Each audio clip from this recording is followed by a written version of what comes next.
బాబనేని వంశీని ఇప్పటికీ నెలల తరబడి జైల్లోనే ఉంచారు. ఇంకా 2-3 నెలల దాకా బయటకు వచ్చే పరిస్థితి లేదు. నిన్ననే బెయిల్ క్యాన్సిల్ అవ్వడం వల్ల. ఇంకొక వైపున నందిగం సురేష్ జైల్లో ఉన్నాడు.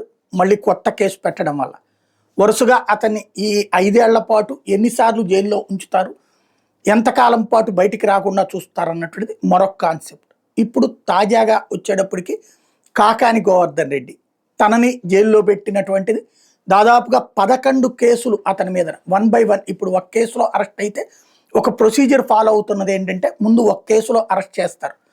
అరెస్ట్ తర్వాత అతనికి బెయిల్ రాకుండా ఉండటానికి ముందు మేము కస్టడీకి తీసుకుని విచారించాలంటారు.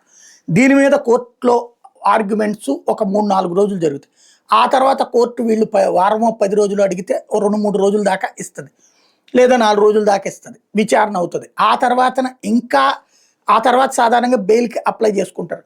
అప్పుడు లేదు ఇంకా మేము అడగాలి అన్నటువంటి పాయింట్ చెప్తారు. మళ్ళీ పిటిషన్ వేస్తారు, కస్టడీ పిటిషన్. దాన్ని కొట్టేస్తుంది. రెండోసారి వేసినప్పుడు సాధారణంగా కోర్టు పక్కన పెడుతుంది, లేదా 1 రోజు 2 రోజుల్లో ఇస్తుంది. ఇట్లాగ ఒక 15 రోజులు నడిచిపోతుంది.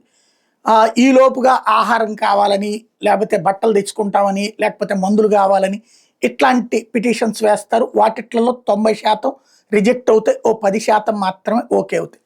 ఆ తర్వాతన మళ్ళీ ఇక ఈ విచారణ ప్రాథమిక దశ పూర్తయిపోయింది కాబట్టి బెయిల్ ఇవ్వచ్చు. 45 రోజులు అయిన తర్వాతన డిఫాల్ట్ బెయిల్ ఇచ్చేటటువంటి అవకాశం ఉంటుంది.